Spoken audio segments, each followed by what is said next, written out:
Page 44, Alouette.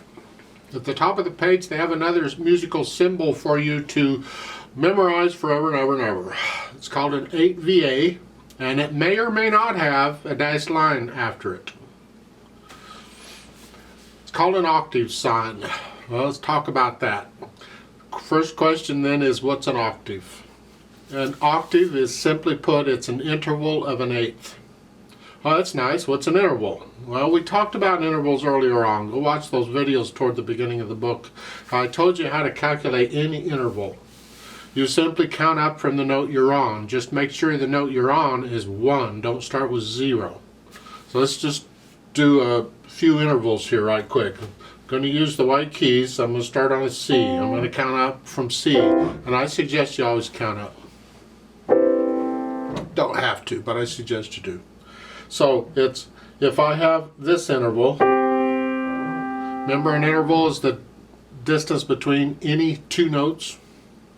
Well, if I have this note and this note, the interval would be a 1, 2, 3, 4, 5. The interval is a fifth. Well, if I count up 8, oct means 8, an octave. 1, 2, 3, 4, 5, 6, 7, 8. I get the same letter. It's the next letter up or down is an octave. C to C, E to E, A to A, F to F. They're octaves. They're all octaves. It's a very important interval in music. You're going to get a lot. You're going to see it a lot. So that's the octave. It's just the letter, same letter, up or down, the next one up. Well, the 8VA means play the note an octave above or below where you're at. Now look at the bottom line here in the second measure above the staff. You see the 8VA above the staff? That simply means you play those notes an octave higher than the written. So they're written here in G's. They're G's. You know that, right? Right. You simply, instead of here, you're just going to go up to the next G and play them up here. We move. We moved our hands again. And you stay up here for as long as that dashed line continues. Because the dashed line could continue to the end of the piece. If that dashed line continued all the way to the end of the line, all the way through both the last two measures, then the last measure would also be up here. But it doesn't. It ends there right there on the quarter note. It comes down, that ends it, and that means it's over, so now you go back to where you were. So those three notes are played up here, and then you come back down here. And that's the way it works. Pretty simple, I hope. You can have that 8VA above either staff, but it only applies to that staff. If they wanted it to apply to both staffs, they'd put in a note both hands, or they would put in an 8VA above both staffs. For instance, look at the last measure at the bottom, this one. Well, the left hand's playing the same notes an octave lower, because letter to letter it's an octave. Well, let's pretend there's an 8VA above that staff for that measure. That would mean the notes in the upper staff go up an octave, but the lower staff stays where it's at. So here, you'd go up here. That's how that would work. If they wanted both hands to go up, they'd have to put an 8VA above the bottom staff also, or put in a note both hands. And then both hands would go up. That confuses a lot of people, and it's very important that you understand it's only for that staff, unless there's a note otherwise. Now, Alouette, let's talk about it. 4/4 time, there's no sharps or flats in it. We're in C position again. We're in the key of C. We're not in C position because we're in the key of C. We're in the key of C because there's no sharps or flats. And if you look at the notes in the music, we happen to be in C position. That's all. Don't think it's in the key of C, so I have to be in C position. That's not correct. We get out of that eventually. The music, eventually it won't be that way anymore. Let's get the fingering and the notes and the rhythms and all that. Start with the right hand at the beginning. 1 and 2 and. You got the dotted rhythm. 1 and 2 and 3. Remember the dotted rhythm. It's important you understand it. The note comes on, and here the note comes on beat 1. The dot comes on beat 2, because a quarter note lasts a beat. So the dot comes right after that, and it's half a beat. So the 8th note comes on the and of 2. 1 and 2 and. 1 and 2 and. 3 and 4 and. 1 and 2 and. 3 and rest and. 1, like so. Let's go down to the bottom line. You're here. 1 and 2 and rest and 4. And then during the rest, you're going to come up here. You got to come up. You're always looking ahead when you're reading music anyway, and you don't have to actually make an effort of it. It'll happen. You'll get in the habit of it. You want to see what's coming next. Yeah, it becomes a habit, and it's a good habit. So again, the first measure at the last line is 1 and 2 and. During the rest, you're going to come up here. 1 and 2 and. During that rest, you're going to come back down here for the last measure. There you go. Left hand, well, you got C chord at first. Quarter notes, that's handy. Then this 5/7 chord. Last line, you have 1 and 2 and 3 and 4 and. Now here, I want you to reach out, move the hand out, ta-da, to an octave.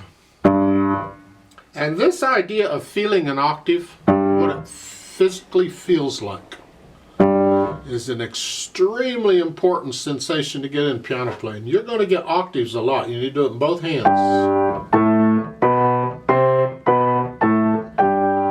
You'll develop that. You just know what it feels like. You won't have to look someday, years in advance. I don't know.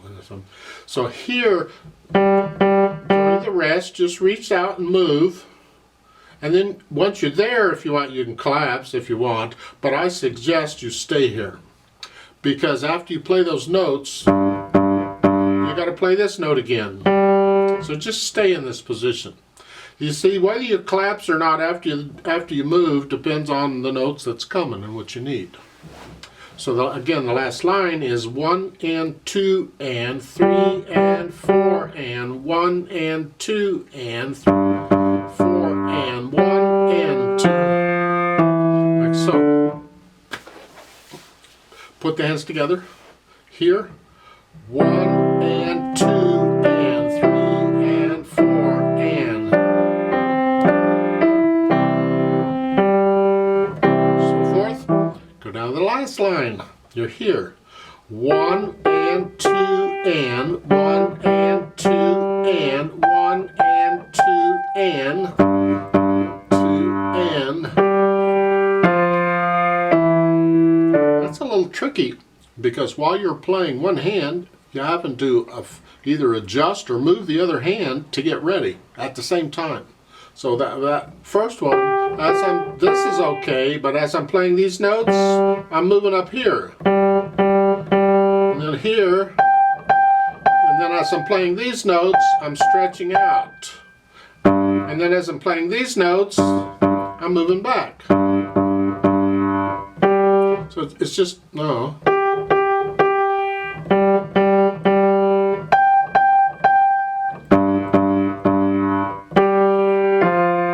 And you have to practice. We do practice hand moves in piano when we need to. You just have to practice as the beat has to be a steady beat. No hesitations eventually. And once you can play this, steady beat, no hesitations, both hands together, we put in this articulation. That's the slurs and the staccatos and stuff.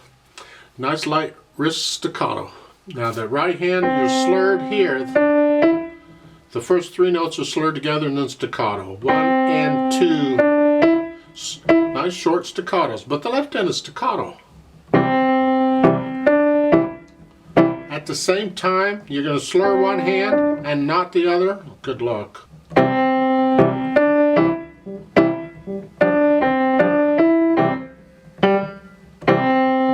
And again, I'm on the keys and I'm bouncing off each time. I put the hands back on the keys before I play the next one. Boom, boom, boom. Each time, in either hand.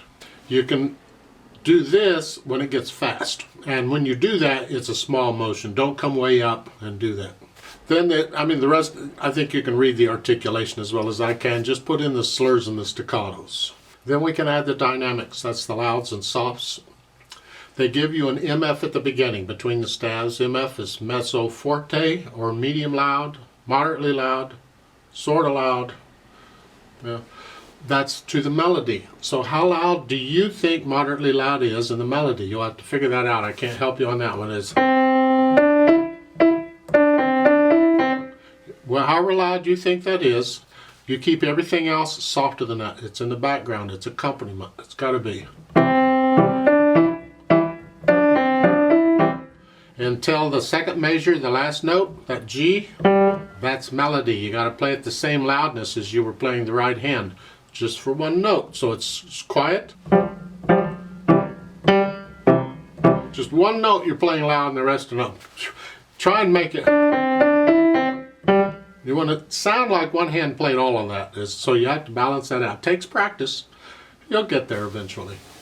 And the second line in the last two measures, that's all melody. You play it the same.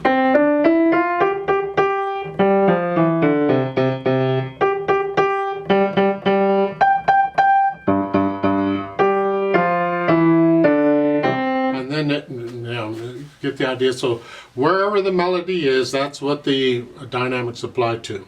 Now the last line, it does go up to a loud. You have an F there for forte. You go up a little bit loud. And here it's actually both hands. So forth. Speed-wise, allegretto's between moderato and allegro. So it's between medium and fast. It's medium fast.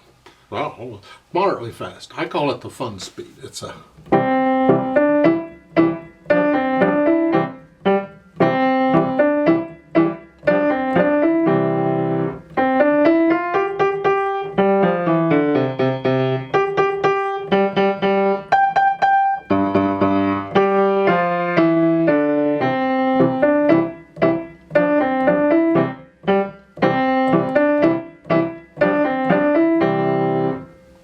That's my medium fast. You have to take it your medium fast. Don't copy me, please. Roadmap as to when you go where. You see the bottom there above the staff is DC al fine. We've had this before. DC means go back to the beginning. Simple as that. Al fine means go to fine. Well, fine is at the end of the first measure in the second line. You see the thin and thick bar lines. That's the symbol for an end of a piece of music. That's where it is. So it ends there. So you go back and you do that part again. You go ahead and learn it. Get it nice and steady. Doesn't have to be quick or nothing, just nice and steady. And then come back and do the play with me section. And let's play it together very slowly to make sure we got the right notes and the right rhythms. Your notes and rhythms should match what I'm doing. So play along with me here. I'll give us 4 counts because it's in 4/4 time. Now let's try it. 1 and 2 and ready and go and 1 and 2 and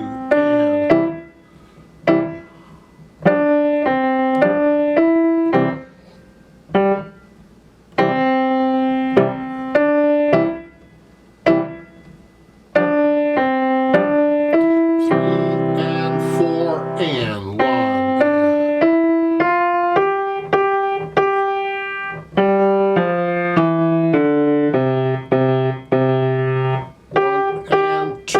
And 3